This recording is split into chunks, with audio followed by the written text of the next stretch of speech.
नमस्कार, super prime time में आपका स्वागत है। आपके साथ मैं हूं Sumera Khan. Super prime time में हम आपको दिखाएंगे देश दुनिया की हर बड़ी और अहम खबर, वर्ल्ड एक्सक्लूसिव और explosive news stories, world breaking news और वॉर ब्रेकिंग न्यूज सीधे युद्ध के मैदान से। तो शुरुआत सुपर प्राइम टाइम की वॉर ब्रेकिंग न्यूज के साथ जो आ रही है क्रीमिया से।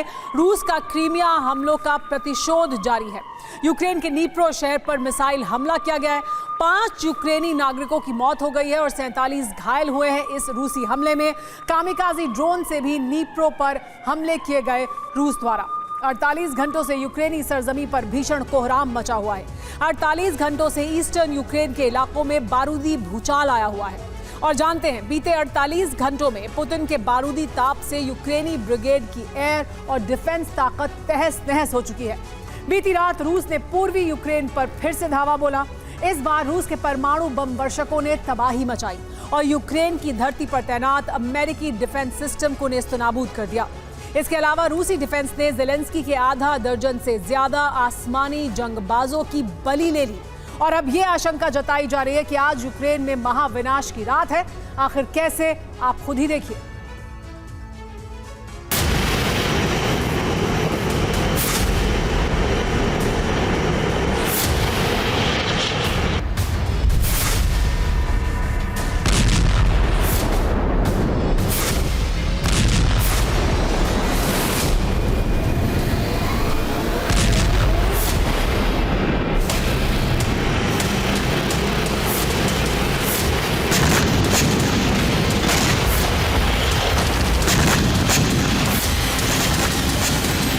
क्रीमिया फ्रंट को दहलाना।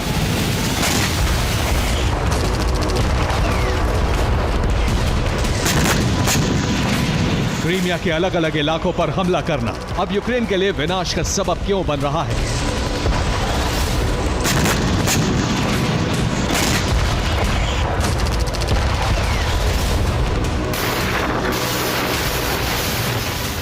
इसका अंदाजा आप ईस्टर्न यूक्रेन से सामने आई तबाही और विस्फोटक कोहराम की तस्वीरों से लगा सकते हैं।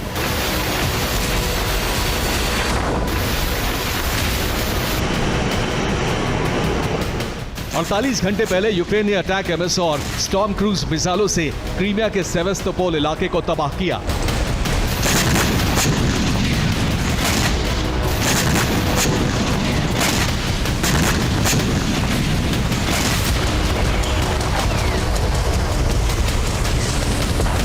बस फिर क्या, यूक्रेन के इस हिमाकत से भड़के पुतिन ने बीते 48 घंटों में यूक्रेन के एयर और डिफेंस पावर को ही तहस नहस कर दिया।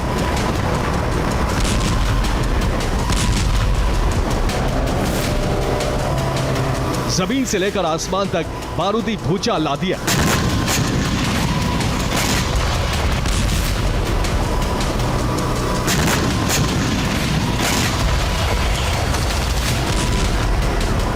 जानते हैं कैसे?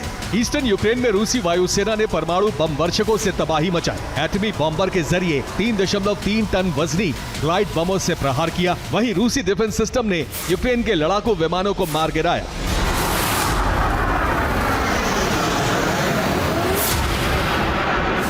यकीन मानिए, 48 घंटे से ज्यादा का वक्त बीत चुका है और इन 48 घंटों में पुतिन का बारूदी ताप, भीषण प्रहार बदस्तूर जारी है। सबसे पहले बात यूक्रेन के आसमानी जंगबाजों के सिलसिलेवार अंदाज में तबाह होने की।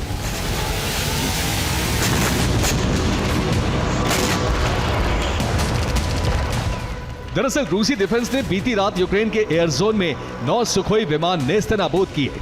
रूस ने S-400 और पंजशीर के जरिए यूक्रेनी विमान तबाह किए। रूसी डिफेंस ने 7 Su-27 और 2 Su-30 फाइटर जेट ध्वस्त किए। 48 घंटे पहले रूस ने पोल्टोवा के मिरहोरेद एयरबेस पर हमला किया। रूस के इस हमले में यूक्रेन के 21 Su-27 लड़ाकू विमान राख हो गए।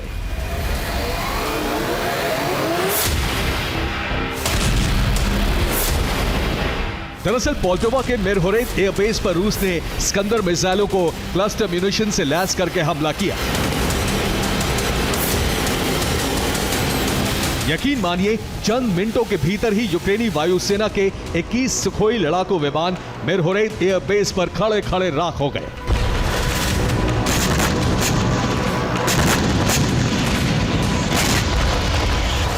इसी हमले का इंतकाम लेने के लिए यूक्रेनी वायुसेना ने ईस्टर्न यूक्रेन में रूसी कब्जे वाले इलाकों पर बारूद बरसाने की कोशिश की।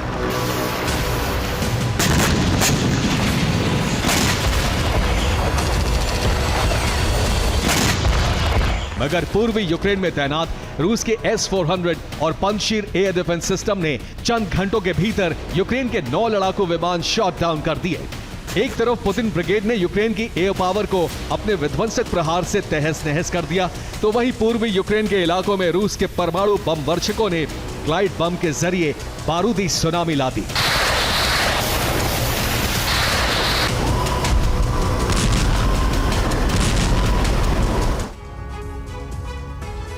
बीती रात यूक्रेन की सरजमी पुतिन के परमाणु बम वर्षकों के प्रहार से धधक उठी। रूस के Tu-95 बॉम्बर ने ईस्टर्न यूक्रेन के अलग अलग इलाकों में 3000 ग्लाइड बॉम्ब से प्रहार किया, जिसका नतीजा ये हुआ कि पूर्वी यूक्रेन में तैनात जेलेंस्की ब्रिगेड के 11 रडार स्टेशन जलकर राख हो गए। इतना ही नहीं, रूस के एटमी बॉम्बर ने अमेरिका के 4 हाइमार्स रॉकेट लॉन्चर सिस्टम को भी तबाह कर दिया।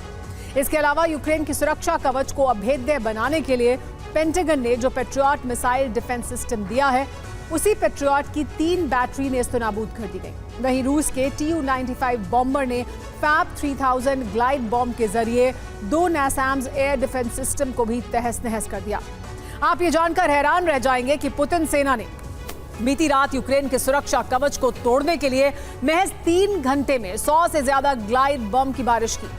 और दावा यह भी किया जा रहा है कि बीते 7 दिनों में रूसी डिफेंस 2400 से ज्यादा ग्लाइड बॉम्ब के जरिए यूक्रेनी धरती पर बारूदी भूचाल ला चुका है।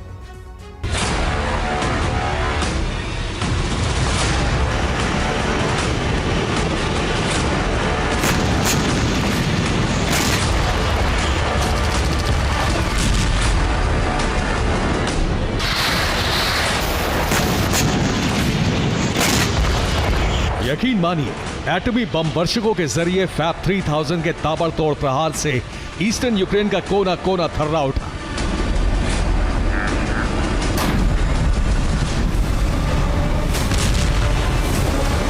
चंद घंटों के भीतर ही फैब 3000 ग्लाइड बम के सीरियल अटैक से यूक्रेन के सुरक्षा चक्रव्यूह तहस नहस हो गए।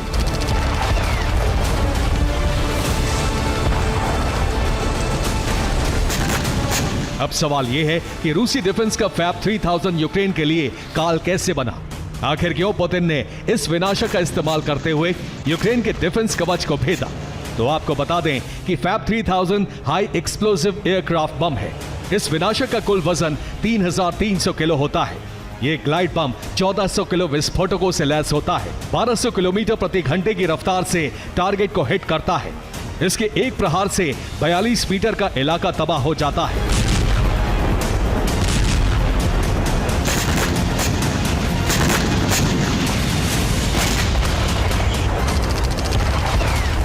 फैब 3000 ग्लाइड बम, जिसे फ्लाइंग बम के नाम से भी जाना जाता है, उसे सोवियत दौर में बनाया गया था। और जानते हैं फैब 3000 जैसे विनाशक को बनाने का मकसद क्या था? दुश्मन के मिलिट्री बेस, अंडरग्राउंड शेल्टर और इंडस्ट्रियल फैसिलिटी को तबाह करना। क्योंकि फैब सीरीज के इस बम में हाई एक्सप्लोसिव वॉरहेड होता है, जो टारगेट को पूरी तरह जमींदोज कर देता है।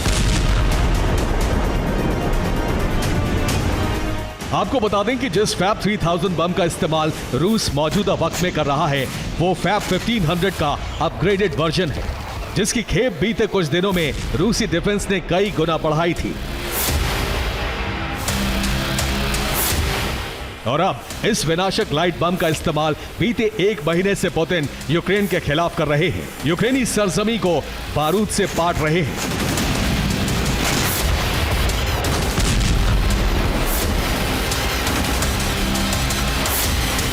मतलब ये कि क्रीमिया पर अटैक कर ज़ेलेंस्की ने पुतिन को उकसा दिया।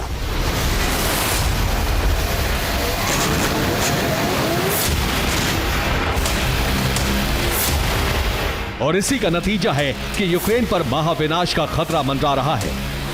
Bureau report, TV9 Bharatvarsh.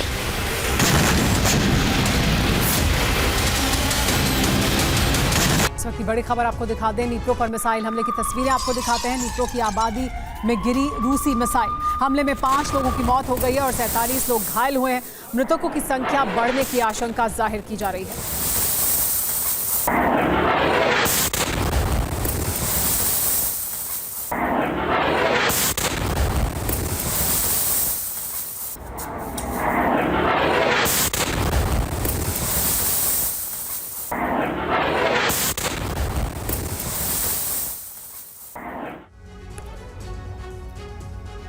तीसरे विश्व युद्ध का पुतिन महागठबंधन तैयार हो चुका है। पहला और दूसरा विश्व युद्ध यूरोप से भड़का था, लेकिन राष्ट्रपति पुतिन ने तीसरे विश्व युद्ध के 3 मोर्चे 3 महाद्वीप पर तैयार कर दिए हैं। पहला और दूसरा विश्व युद्ध जल, थल और नभ में लड़ा गया, लेकिन तीसरा विश्व युद्ध इन तीनों मोर्चों के साथ साथ अंडरग्राउंड भी लड़ा जाएगा।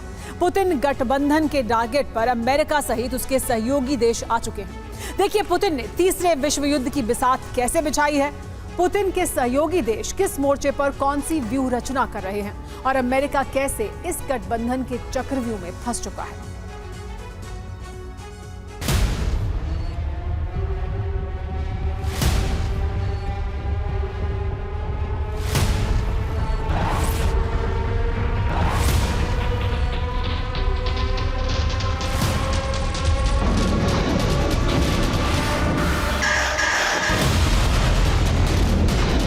अमेरिका के वैश्विक वर्चस्व, आधिपत्यवादी नीति को खत्म करने के लिए रूस के साम्राज्य विस्तार में अवरोध बनने का प्रतिशोध लेने के लिए पुतिन ने महासंग्राम छेड़ने का निर्णय कर लिया है।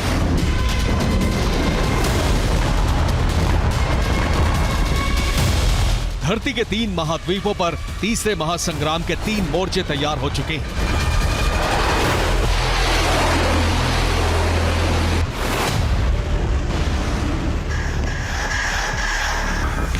इन 3 मोर्चों पर पुतिन गठबंधन के 3 चेहरे तैयार हो चुके हैं।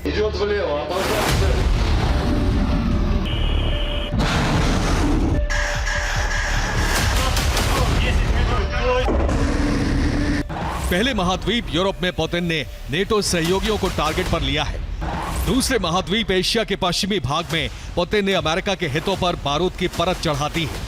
पूर्वी एशिया में नॉर्थ कोरिया के शासक किम जोंग उन ने अमेरिका के खिलाफ मोर्चा खोल दिया है। एशिया पैसिफिक में चीन ने अमेरिका को सीधी चुनौती दे दी है। और तीसरे महाद्वीप दक्षिण अमेरिका में पुतिन सहित शी जिनपिंग ने अमेरिका के खिलाफ बड़ी सामरिक संरचना तैयार कर ली है। पुतिन ने अमेरिका के सबसे विनाशक हथियारों को असफल बनाने के लिए इस जंग में 4 रणनीतियां तैयार की। इनमें सबसे बड़ी रणनीति है सबटेरेनियन या अंडरग्राउंड युद्ध।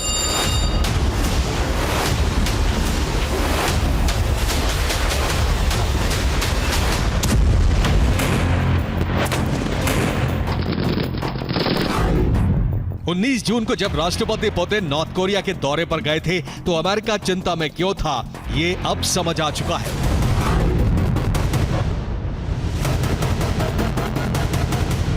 रूस यूक्रेन युद्ध में किम जोंग की रैट ब्रिगेड के 15,000 सैनिक उतरने वाले हैं और ये नेटो की चिंता बढ़ाने वाली खबर है।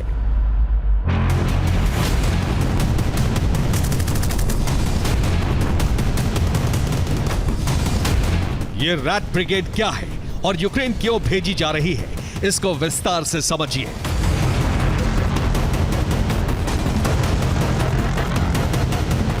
नॉर्थ कोरिया की रैट ब्रिगेड को सुरंगें बनाने में महारत हासिल है। मिलिट्री स्टडीज में नॉर्थ कोरियाई फौज को वर्ल्ड क्लास टनलर्स कहा जाता है। 1970 में नॉर्थ कोरिया साउथ कोरिया की सीमा पर सुरंगों के बारे में पता लगा। नॉर्थ कोरिया ने DMZ तक 5000 से ज्यादा सुरंगें बनाई थी। सबसे गहरी सुरंग धरती से 245 फीट नीचे थी। इस सुरंग से 1 घंटे में 10,000 सैनिकों को निकाला जा सकता था। आज के बारे में अनुमान है कि नॉर्थ कोरिया में एक साथ 2 बस चलाने लायक चौड़ी सुरंगें हैं।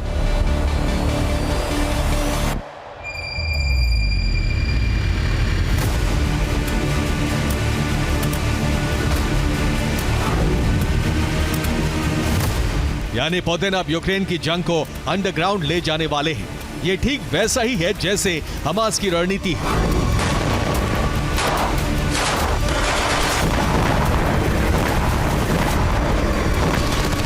गाजा में हमास से इजरायली सेना 9 महीने से अंडरग्राउंड जंग लड़ रही है, लेकिन हमास लड़ाकों को खत्म नहीं कर पाई।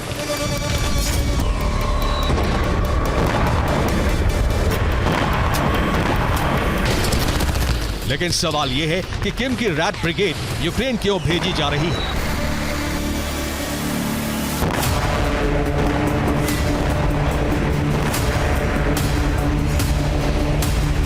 खबर यह है कि रैट ब्रिगेड की तैनाती ईस्टर्न फ्रंट लाइन पर होगी। रूस के जीते हुए इलाकों में रैट ब्रिगेड के इंजीनियर्स पुनर्निर्माण करेंगे। ईस्टर्न फ्रंट लाइन पर बड़ी सुरंगें तैयार होंगी। इन सुरंगों से रूसी सैनिक यूक्रेनी फौज पर हमले करेंगे।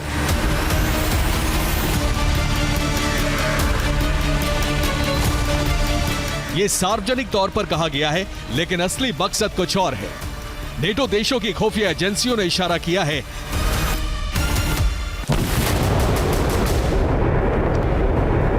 कि किम की रैट ब्रिगेड को बेलारूस, बाल्टिक देशों की सीमा पर भेजा जाएगा। वहां रैट ब्रिगेड चौड़ी और गहरी सुरंगें बनाएगी।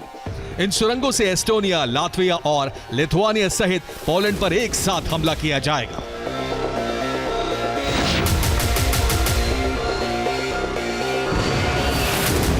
पुतिन ने अंडरग्राउंड युद्ध की तैयारी शुरू कर दी है और इसके साथ ही जल और नभ से नेटो देशों की घेराबंदी भी कर दी है।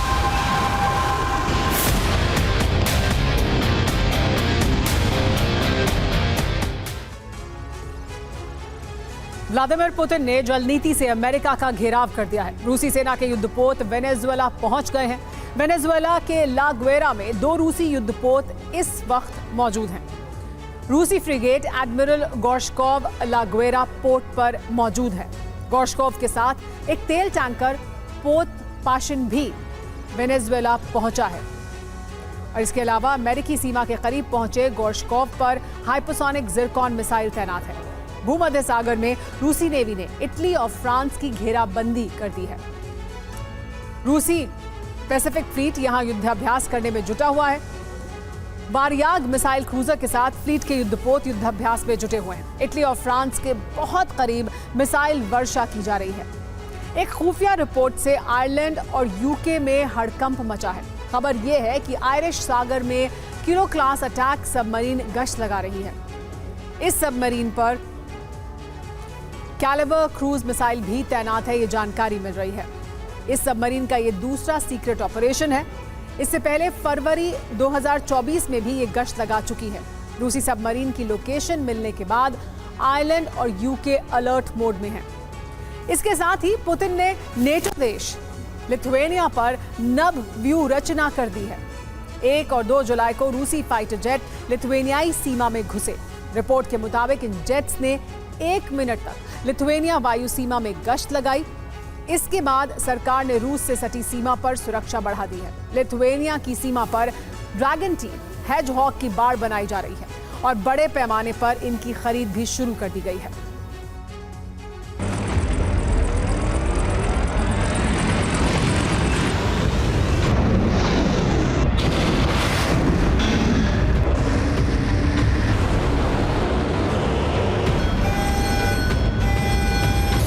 पुतिन का गठबंधन बड़े युद्ध के लिए तैयार हो चुका है और यूरोप से युद्ध के लिए रूस का नो लिमिट पार्टनर चीन हथियारों का प्रोडक्शन बढ़ा रहा है।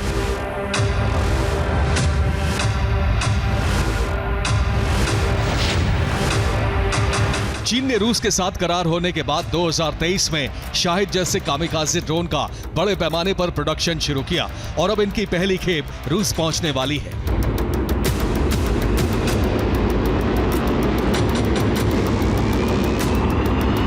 एशिया और यूरोप में अमेरिका और उसके सहयोगी देशों की घेराबंदी करने के साथ साथ अमेरिका के करीब चीन भी सक्रिय हो गया है।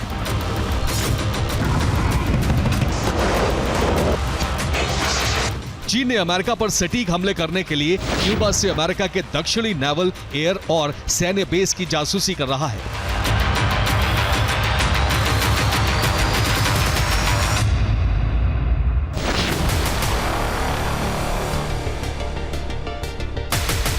ये क्यूबा में चीन के जासूसी बेस की सैटेलाइट तस्वीरें हैं।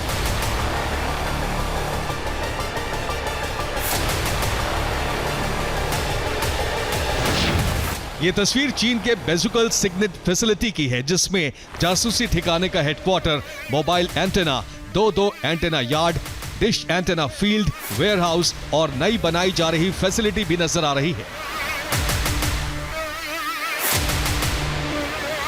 Open intelligence source hidden reach की रिपोर्ट है कि चीन ने क्यूबा में 4 जासूसी ठिकाने तैयार किए हैं और ये दूसरे ठिकाने की सैटेलाइट इमेज है। ये क्यूबा के वाजाय में चीन के दूसरे जासूसी ठिकाने की सैटेलाइट तस्वीर है और इसमें भी दो एंटेना फील्ड, कड़ी सुरक्षा के लिए 2 जगहों पर गार्डों की तैनाती, सोलर फार्म और बाकी ठिकाने नजर आ रहे हैं।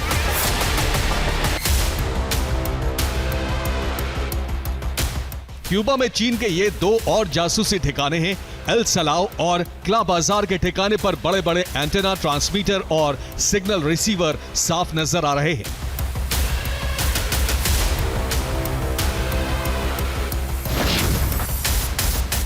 इन ठिकानों से चीन अमेरिका के दक्षिणी छोर पर बने बेस की जासूसी कर रहा है।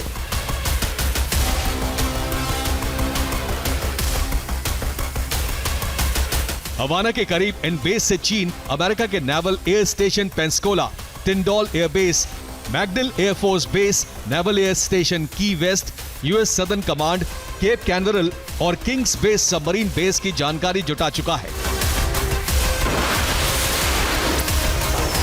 पुतिन का पूरा गठबंधन धरती के 3 महाद्वीपों पर जंग को तैयार है और अमेरिका से सीधी जंग कभी भी शुरू हो सकती है। Bureau report, TV9 Bharatvarsh. इस वक्त की बड़ी खबर आपको बता दें, पुलवामा से आ रही है। पुलतावा में रूस का इस्कंदर मिसाइल हमला देखने को मिला है। यूक्रेन के एयरबेस पर किया गया ये मिसाइल हमला। यूक्रेन का एक Mi-24 हेलीकॉप्टर ध्वस्त हो गया है इस हमले में। यूक्रेन के 2 सैन्य वाहन भी हमले में नष्ट हो गए।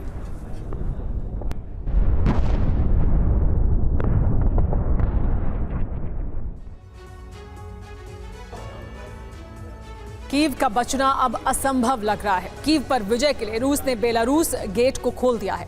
बेलारूस की सेना, उसके एयर डिफेंस, मिसाइलें और बारूद कीव से लगती बेलारूस के बॉर्डर पर पहुंच चुके हैं। इस वक्त जिस जगह पर बेलारूस की सेना तैनात है, वहां से कीव शहर की दूरी सिर्फ 100 किलोमीटर है।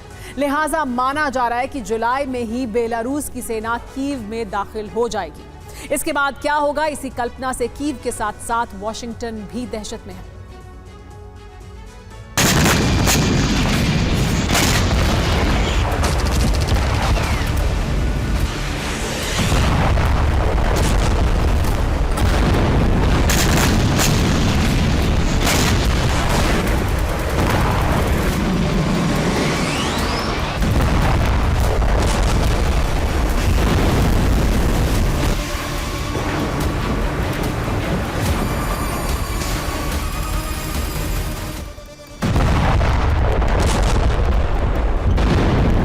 युद्ध के मैदान में न सिर्फ रूस के हमले तेज होते जा रहे हैं, बल्कि विनाश का क्षेत्रफल भी बड़ा होता जा रहा है।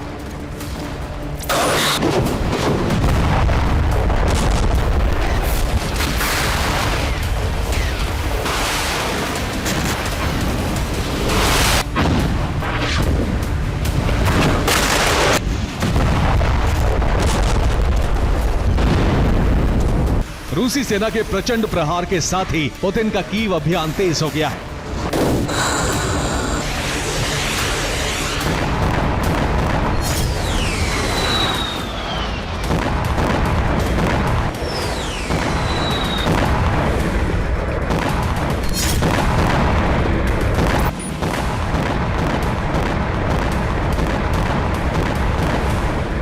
रूस जिस तरह से हमले कर रहा है, उससे यूक्रेन के सामने एक ही विकल्प बचा है और वो है सरेंडर। यूक्रेन ने अगर सरेंडर नहीं किया तो रूस कीव पर कब्जा कायम कर लेगा।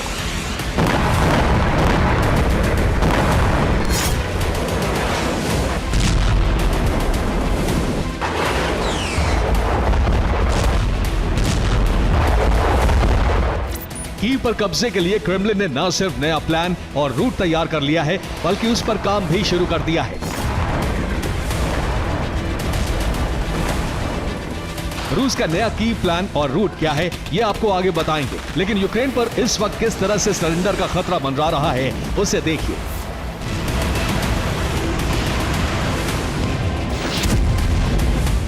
ज़ेलेंस्की और उनकी सेना पर सरेंडर का दबाव लगातार बढ़ता जा रहा है। पुतिन के दूत भी कीव पहुंचे तो यूक्रेन से हथियार डालने की अपील की।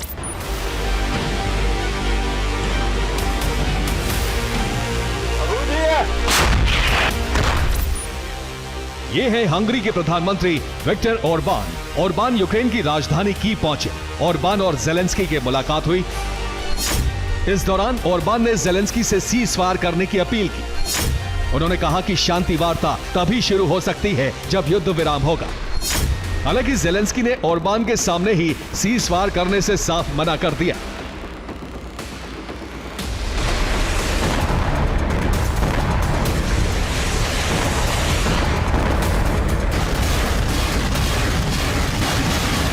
सीज फायर को लेकर यूक्रेन के अज़ोव ब्रिगेड ने ज़ेलेंस्की को बहुत ही खतरनाक धमकी दी है। अज़ोव ब्रिगेड ने कहा कि अगर ज़ेलेंस्की ने युद्ध विराम किया तो उन्हें इसका भयानक परिणाम भुगतना पड़ेगा।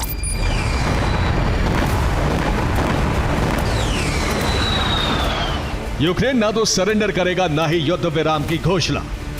लिहाजा क्रेमलिन के आदेश पर रूसी सेना ने कीव विजय अभियान तेज कर दिया है।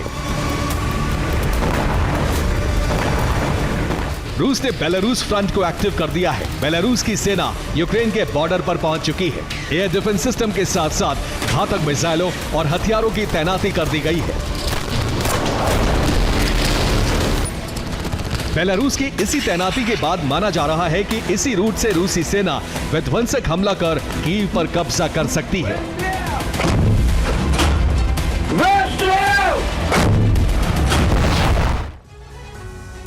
रूस ने कीव पर कब्जे का अपना अभियान बहुत तेज कर दिया है। कीव पर हमले के लिए बेलारूस फ्रंट खोल दिया गया है।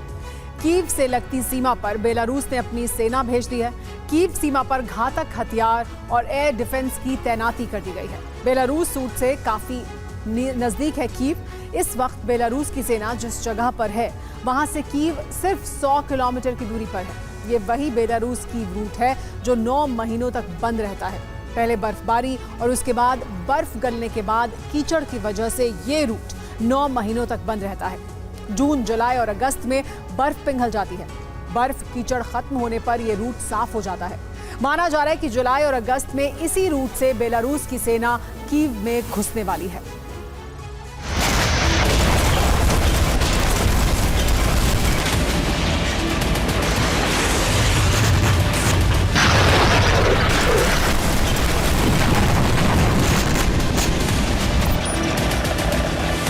बेलारूस ने यूक्रेनी सीमा पर सिर्फ सेना और एयर डिफेंस सिस्टम ही तैनात नहीं किए हैं, बल्कि परमाणु हमले की धमकी भी दे दी है।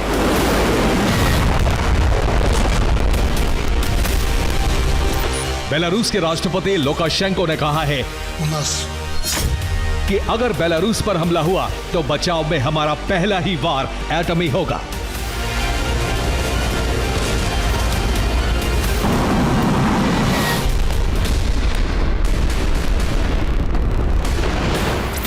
पुतिन और लुकाशेंको के इरादे बहुत खतरनाक हैं। यूक्रेन की राजधानी कीव पर अब तक का सबसे बड़ा खतरा मंडरा रहा है। ऐसे में नेटो कीव को बचाने की कवायद में जुट गया है। नेटो कीव में नया सैन्य पोस्ट खोलने जा रहा है। इस पोस्ट के जरिए नेटो के अधिकारी यूक्रेनी सेना की मदद करेंगे। इसके साथ ही जर्मनी में एक कमांड पोस्ट खोला जा रहा है। इसके माध्यम से यूक्रेनी सेना को मदद पहुंचाई जाएगी।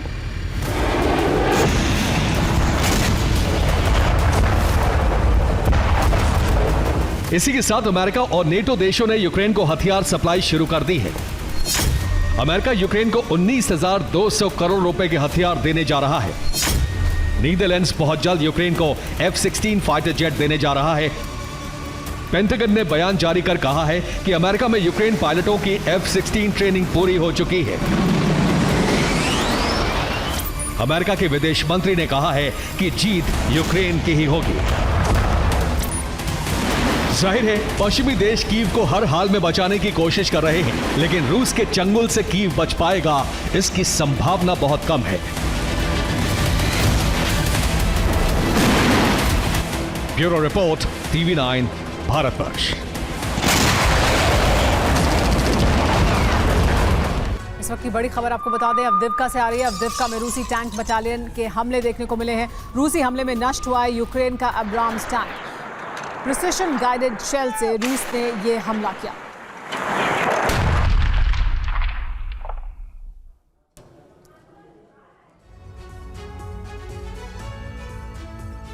और अब बात लेबनान की। अभी तक लेबनान पर हमले की प्लानिंग कर रहा इजराइल अचानक से पीछे हट गया है। हालांकि उसने अभी अपनी सेना बॉर्डर से नहीं हटाई है।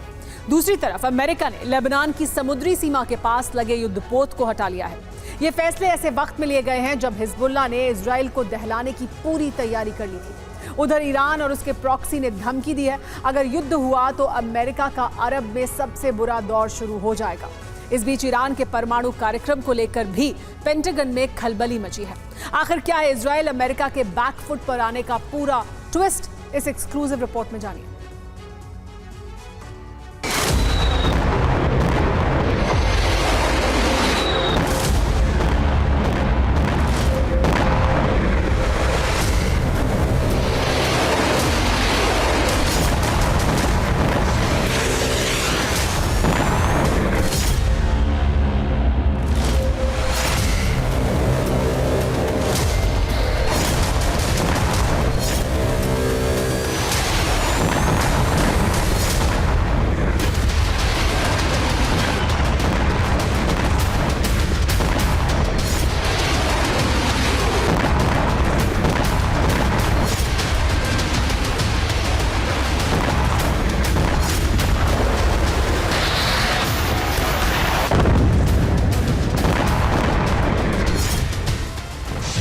हिजबुल्लाह ने इजरायली बॉर्डर पर इतनी तबाही मचाई।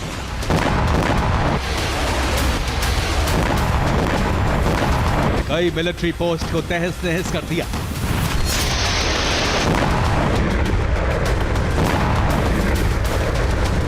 फिर भी इजराइल हमले से पीछे हट गया।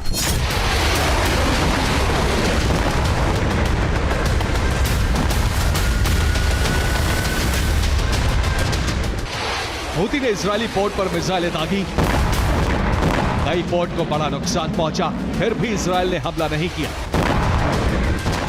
सीरिया इराक में अमेरिकी सैन्य ठिकानों पर ईरानी प्रॉक्सी ने तबाही का जलजला ला दिया। फिर भी अमेरिका पलटवार से बचने लगा। अचानक से ऐसा क्या हो गया? हिजबुल्लाह को हर कीमत पर मिटाने की कस्में खाने वाला इजराइल अब हमले से पीछे हटने लगा। ईरानी प्रॉक्सी पर हमले के लिए इजराइल को हथियार देने वाला अमेरिका का हाल भी कुछ ऐसा है, वो भी अटैक करने से बच रहा है। पेंटागन की रिपोर्ट है जिसमें कई वजह बताई गई कि अगर इजराइल लेबनान पर आक्रमण करता है तो अरब में हालात काफी विध्वंसक हो सकते हैं। ईरान को परमाणु बम बनाने का मौका मिल जाएगा। हिजबुल्लाह पर हमले को लेबनान एक देश पर आक्रमण बताएगा। इजराइल के पास सैनिकों की कमी है, दो फ्रंट पर लड़ पाना काफी मुश्किल है। ईरान ने हिजबुल्लाह को रॉकेट और मिसाइल की बड़ी खेप दी है। हूती को रूस P-800 ऑनिक्स एंटीशिप मिसाइल दे रहा है। बात यही खत्म नहीं होती। अमेरिका और इजराइल की अरब में घेराबंदी करने की भी तैयारी है और इसके पीछे पुतिन का शातिर दिमाग है।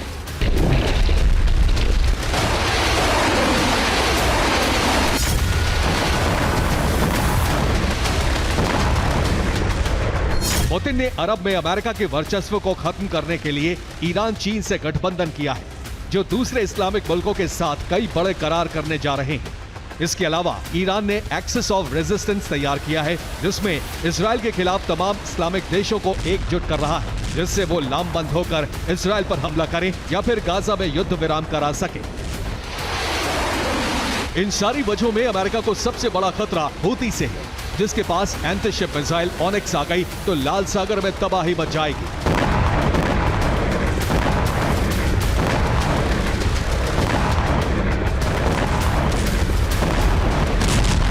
वैसे भी हूती ने ऐलान कर दिया है कि पश्चिमी देशों के हर जहाज को हम अगवा करके यमन ले जाएंगे, जबकि अमेरिका के युद्धपोत को नष्ट कर देंगे। हमारा पहला टारगेट USS रूजवेल्ट है। अब जिस हथियार के दम पर हूती हुंकार भर रहा है, उसकी खासियत समझ लीजिए कि पश्चिमी देशों के हर जहाज को हम अगवा करके यमन ले जाएंगे, जबकि अमेरिका के युद्धपोत को नष्ट कर देंगे। हमारा पहला टारगेट यूएसएस रूजवेल्ट है। अब जिस हथियार के दम पर हूती हुंकार भर रहा है, उसकी खासियत समझ लीजिए। P-800 ऑनिक्स एक एंटी-शिप मिसाइल है। यूक्रेन युद्ध में ऑनिक्स अब तक अजेय रही है।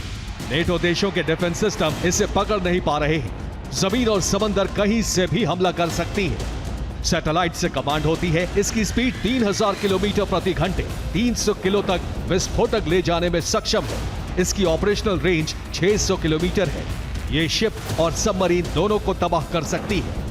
हूती को ऑनिक्स मिसाइल मिलने से उसकी ताकत कई गुना बढ़ गई है, जबकि कई वैगनर कमांडर पहले से ही यमन पहुंचकर हूती लड़ाकों को ट्रेनिंग दे रहे हैं। हिजबुल्लाह को ईरान से पहले ही रॉकेट की खेप मिल चुकी है, जबकि कई शॉर्ट रेंज मिसाइल हाल ही में भेजी गई है। यानी ईरान और रूस मिलकर युद्ध को कमांड कर रहे हैं।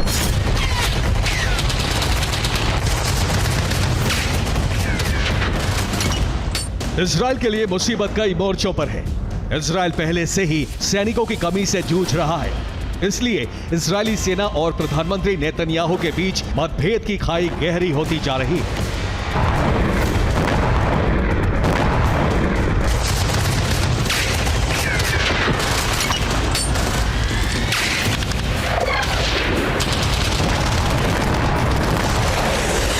दरअसल इजरायली सेना युद्ध विराम चाहती है, जबकि नेतन्याहू जंग रोकने को तैयार नहीं है। ऐसे में दो मोर्चों पर जंग कैसे हो, ये बड़ा सवाल है।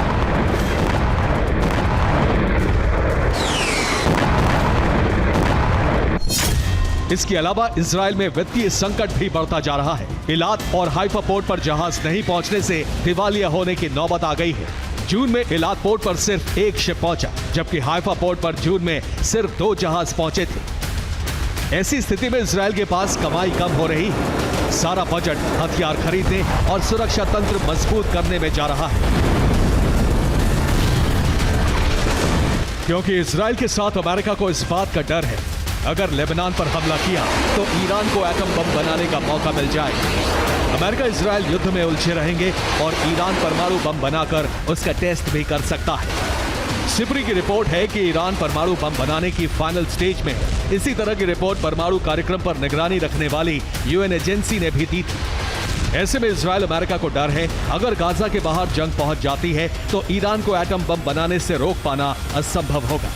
ब्रिटेन की खुफिया एजेंसी ने जानकारी दी है कि ईरान ने वेस्ट अफ्रीका से यूरेनियम मंगाया है, जिसका इस्तेमाल नेतांज एटमी रिएक्टर में करने वाला है। ईरान अब लंबे वक्त तक युद्ध की तैयारी में है, इसलिए परमाणु हथियार जल्द से जल्द बनाना चाहता है। इसके लिए ईरान नाइजर में माइनिंग का लाइसेंस भी लेने की तैयारी में है, ताकि यूरेनियम का खनन कर सके। नाइजर में अमेरिका के खिलाफ माहौल बन चुका है, जबकि रूस से नजदीकियां बढ़ रही है।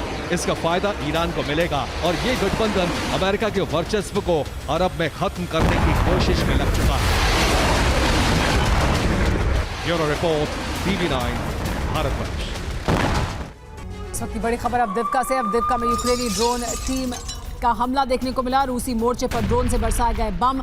30 से ज्यादा रूसी सैनिकों की मौत हो गई है।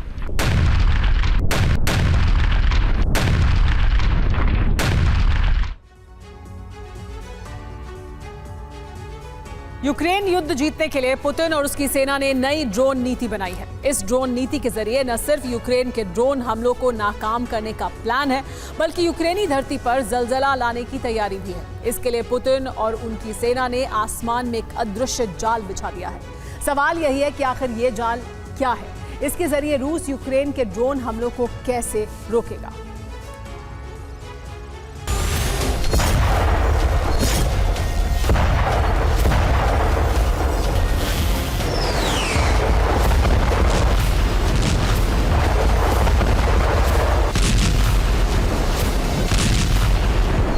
युद्ध जीतने के लिए पुतिन और उनकी सेना नए नए पैंतरे आजमा रही है, नए नए प्लान पर काम कर रही है।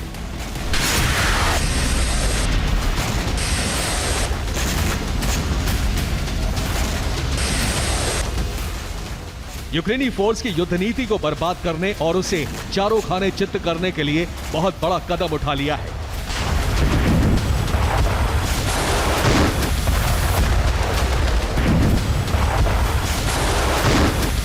यूक्रेनी फोर्स लगातार रूसी धरती पर ड्रोन विस्फोट कर रही है। रूस के एयर डिफेंस सिस्टम यूक्रेन के इन हमलों को इंटरसेप्ट नहीं कर पा रहे हैं।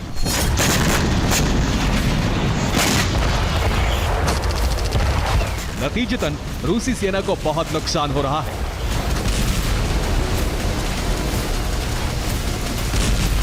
रूस के airbase, air defence system, energy ठिकाने जलकर भस्म हो रहे हैं।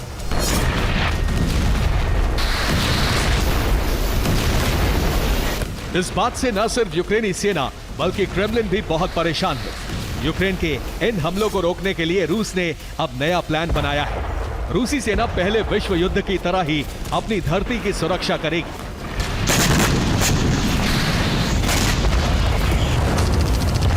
जिस तरह पहले विश्व युद्ध में आसमान में ब्लिम्प लगाए गए थे, उसी तरह रूस भी हवा में ब्लिम्प्स लगा रहा है।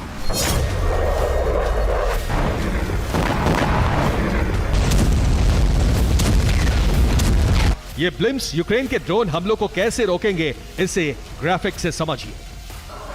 यूक्रेनी फोर्स जैसे ही रूस की तरफ ड्रोन फायर करेगी, रूसी रडार स्टेशन को उनकी लोकेशन और दिशा का पता चल जाएगा। इसके बाद आसमान में ब्लिम्प्स भेज दिए जाएंगे। ये ब्लिम्प्स ड्रोन के रास्ते में एक बड़ा और अभेद्य जाल गिरा देंगे। ये जाल यूक्रेनी ड्रोन को जमीन पर लेकर आएंगे और इसी के साथ यूक्रेन का ड्रोन हमला नाकाम हो जाएगा।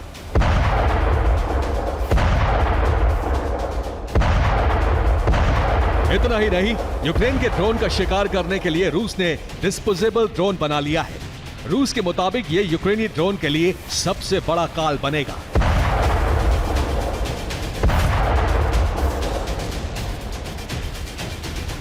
इतना ही नहीं, रूस ने न सिर्फ नया ग्राउंड ड्रोन बना लिया है, बल्कि युद्ध के मैदान में इसे भेज भी दिया है। ये जमीनी ड्रोन जबरदस्त तबाही मचा रहा है।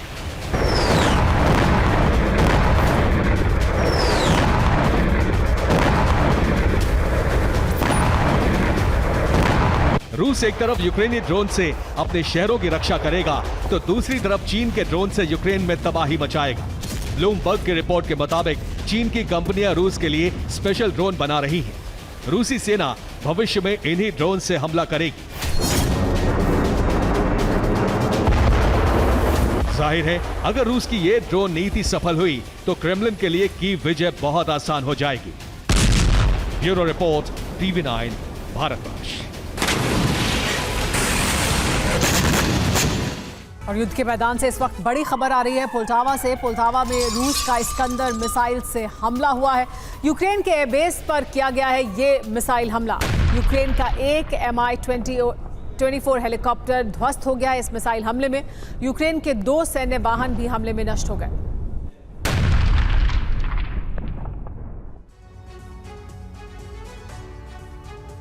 America North Atlantic Treaty Organization यानी नेटो के जरिए ही यूरोप में अपना वर्चस्व बढ़ा रहा है। रूस यूक्रेन युद्ध के दौरान ही यूरोप में नेटो से 2 नए सदस्य देश फिनलैंड और स्वीडन जुड़े हैं। पुतिन नेटो के विस्तार पर नाराज हैं और ये अमेरिका और रूस के बीच बड़ी जंग की वजह बन सकता है। लेकिन राष्ट्रपति पद के उम्मीदवार डोनाल्ड ट्रंप ये युद्ध नहीं चाहते। अगर ट्रंप जीते तो नेटो संगठन का भविष्य क्या होने वाला है? क्या ट्रंप पुतिन से डील करने वाले हैं?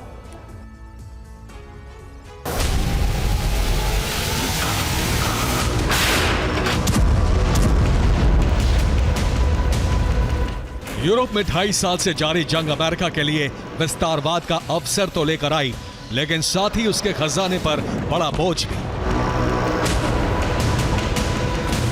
अमेरिका यूक्रेन को हजारों करोड़ डॉलर की मदद दे चुका है। यूरोप की सुरक्षा के लिए बड़ा सैन्य खर्च भी किया है और इसके पीछे वजह है नेटो के जरिए रूस पर दबाव बनाना।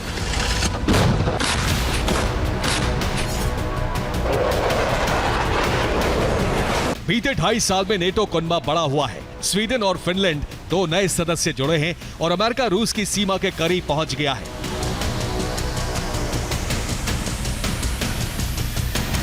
लेकिन नेटो के भविष्य पर अब खतरा मंडरा रहा है, क्योंकि दूसरी ट्रंप प्रेसिडेंशियल डिबेट में भी नेटो का मुद्दा उठा चुके हैं।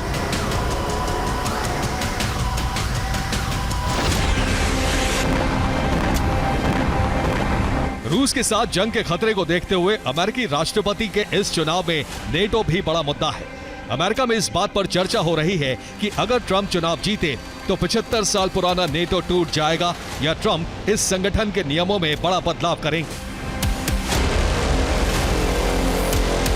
ट्रंप के पूर्व सलाहकारों ने इस पर अपनी अपनी राय रखी है कि नेटो का भविष्य क्या होने वाला है।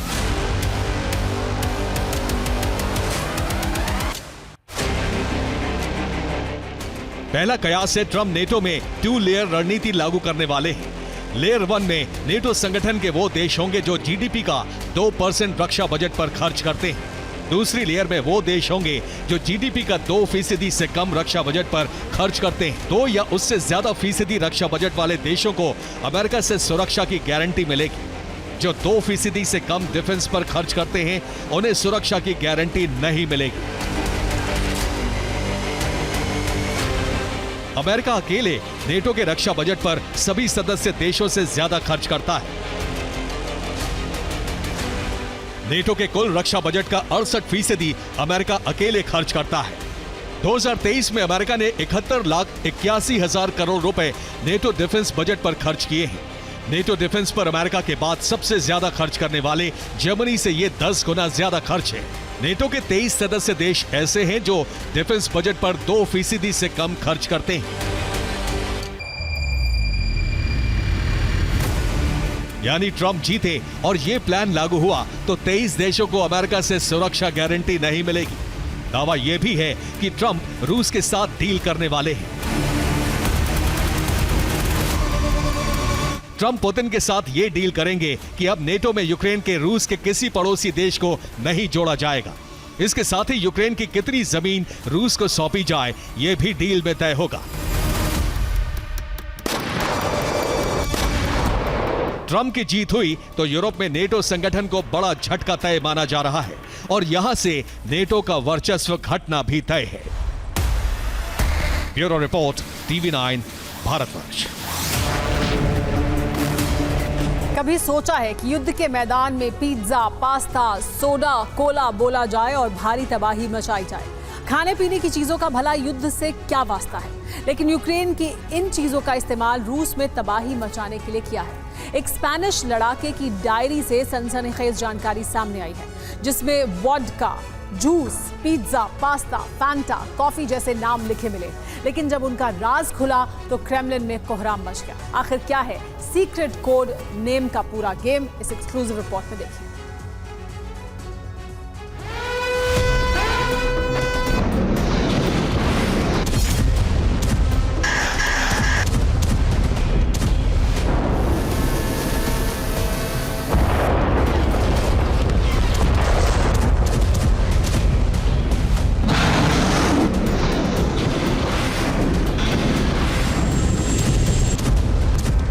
पिछले कुछ वक्त में यूक्रेन ने रूस पर कई बड़े हमले किए हैं। इन हमलों की रूस को भनक तक नहीं लगी, बल्कि रूस की खुफिया एजेंसी भी फेल हो गई।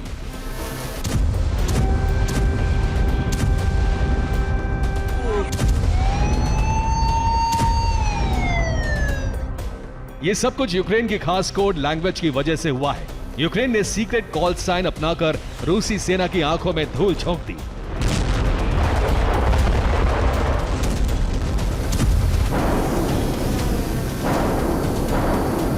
स्पेनिश मर्सनरी की डायरी से कोड का खुलासा हुआ है, जिसके बाद से रूस ने यूक्रेन के हमले रोकने शुरू कर दिए।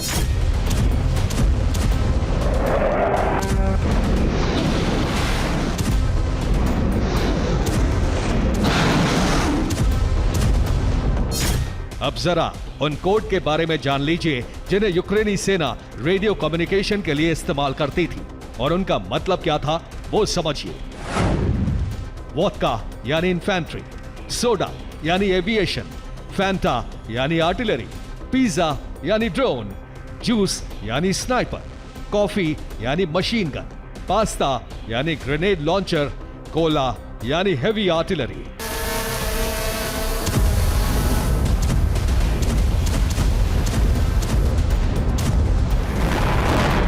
दरअसल ये कोड इसलिए भी थे कि विदेशी लड़ाकों को यूक्रेनी सेना से कमांड लेने में आसानी हो, लैंग्वेज कोई बाधा ना बने। इस तरह के कई कोड वर्ड यूक्रेन में अलग अलग देशों से आए मर्सिनरी इस्तेमाल कर रहे हैं, जिसका खुलासा स्पेनिश लड़ाके की डायरी से हुआ है।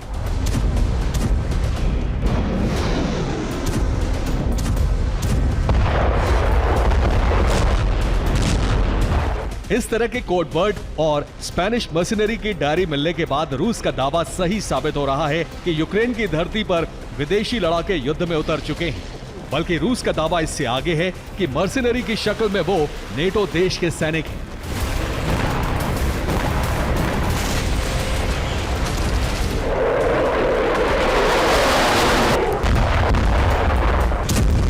अगर रूस का दावा सही है तो रूस अब नेटो देशों पर हमला कर सकता है,